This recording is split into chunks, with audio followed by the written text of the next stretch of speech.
नमस्कार विद्यार्थी मित्रांनो, स्वागत आहे तुमचं गणित शिकूया या यूट्यूब चॅनलमध्ये। विद्यार्थी मित्रांनो, आपण इयत्ता 10वी विज्ञान भाग 2 विज्ञान आणि तंत्रज्ञान याचा अभ्यास करायला सुरुवात करणार आहोत।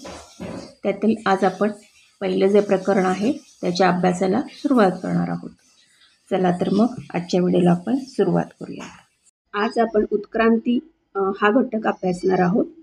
उत्क्रांती म्हणजे सजीवांमध्ये अत्यंत सावकाश होणारा क्रमिक बदल, याला उत्क्रांती असे म्हणतात। हा जो बदल आहे सजीवांमध्ये झालेला तो अत्यंत सावकाश आणि जीवांचा विकास साधणारी ती प्रक्रिया असते।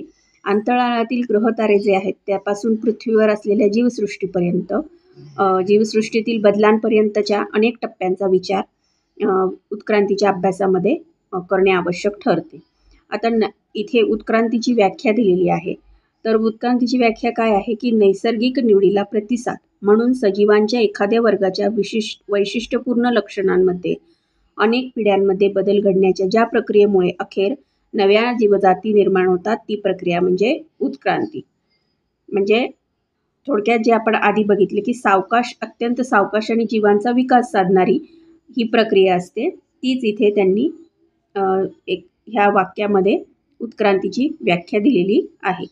आता पृथ्वीवरती आपण डायरेक्ट सजीव कुठल्याही स्वरूपातला असो, मग ते झाड, पशु, पक्षी किंवा मानव असा डायरेक्ट उत्पन्न झाला असेल का, थोडासा विचार केला तर लगेच असा काही उत्पन्न झालेला असणार नाही। मग पृथ्वीवर पूर्वी काय होतं, तर सुमारे 3.5 अब्ज वर्षांपूर्वी पृथ्वीवर कोणत्याही प्रकारचे जीवन अस्तित्वात नव्हते।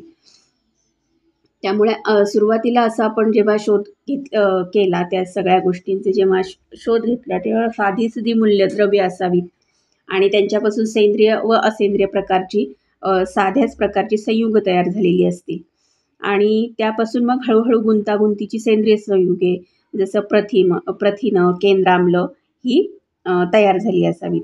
अशा निरनिराळ्या सेंद्रिय आणि असेंद्रिय पदार्थांच्या मिश्रणातून मूळ स्वरूपाच्या प्राचीन पेशी तयार झालेल्या असाव्यात, असा एक निष्कर्ष काढलेला आहे। मग आजूबाजूच्या रसायनांचे भक्षण करून त्यांची संख्या वाढायला लागली आणि मग ती संख्या वाढायला लागल्यानंतर पेशींमध्ये थोडेफार बदल झालेले असतील, फरक झालेले असतील आणि मग नैसर्गिक निवडीच्या तत्वानुसार काहींची वाढ चांगली झाली आणि जे परिस्थितीशी जुळवून घेऊ शकले नाहीत त्यांचा काय झाला, नाश झाला त्या सजीवांचा।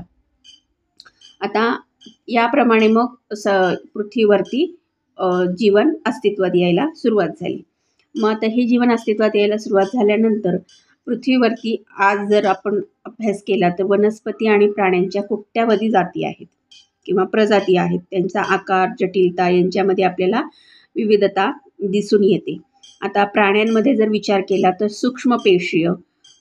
सूक्ष्म एकपेशीय अमिबापासून पॅरामेशिया ते महाकाय जो देवमासा आहे त्याच्यापर्यंत आपल्याला आणि मानव म्हणजे मनुष्य यापर्यंत आपल्याला त्याचा विस्तार दिसून येतो आणि वनस्पतींमध्ये एकपेशीय क्लोरेलापासून विस्तीर्ण वडाच्या झाडापर्यंत अनेक प्रकारच्या विविध वनस्पती आपल्याला पृथ्वीवरती दिसून येतात। आता पृथ्वीवरील सर्व ठिकाणी वृषवृत्तापासून दोन्ही ध्रुवापर्यंत जीवसृष्टी सजीवांचे अस्तित्व आढळते, म्हणजे जीवसृष्टी आहे। आता अतिप्राचीन काळापासून मानवाला या पृथ्वीवर जीवनाचा उगम कसा झाला व त्यात एवढी विविधता कुठून आली याबद्दल उत्सुकता आहे। अजूनही आपल्याला सुद्धा ही उत्सुकता आहे। मग ह्या सजीवांचा उगम आणि विकास आणि त्यांची जी आजपर्यंत ज्या उपपत्ती त्यांच्या संदर्भात मांडल्या गेल्या आहेत, तर यापैकी सजीवांची उत्क्रांती अथवा सजीवांचा क्रमविकास हा सिद्धांत सर्वमान्य आहे। मग आता उत्क्रांतीचा सिद्धांत काय आहे, तर हे जे सिद्धांत मांडलेले आहेत सजीवांची उत्क्रांती किंवा सजीवांचा क्रमविकास, तर याच्यानुसार या सिद्धांतानुसार पहिला सजीव पदार्थ हा समुद्रात निर्माण झाला असावा असा एक अंदाज आहे। आता काळाच्या ओघामध्ये हजारो वर्षांनंतर यापासून एकपेशीय सजीवांची निर्मिती झाली। मग या एकपेशीय सजीवात क्रमाक्रमाने बदल घडून आले व त्यापासून अधिक मोठे व अधिक जटिल सजीव विकसित झाले। आता हे सर्व बदल हळूहळू क्रमाक्रमाने होत राहिले कारण ही उत्क्रांती होती. त्यामुळे या विकासाचा कालपट जवळजवळ 300 कोटी वर्षांचा आहे. सजीवातील बदल व विकास हा सर्वव्यापी सर्व अंगांनी होत गेला व यातूनच अनेक प्रकारचे सजीव अस्तित्वात आले. यामुळेच या प्रक्रियेला क्रमविकास अथवा उत्क्रांती असे म्हटले जाते, जी संघटनात्मक उत्क्रांती आहे. भिन्न रचना व कार्य असलेल्या पूर्वजांपासून वनस्पती आणि प्राण्यांचा प्रागतिक विकास म्हणजे उत्क्रांती होय. तर आजच्या या घटकामध्ये आपण उत्क्रांतीबद्दल अभ्यास केलेला आहे. तर आजच्या व्हिडिओत आपण इथेच थांबूयात. भेटूयात पुन्हा पुढच्या व्हिडिओमध्ये. तोपर्यंत नमस्कार, धन्यवाद.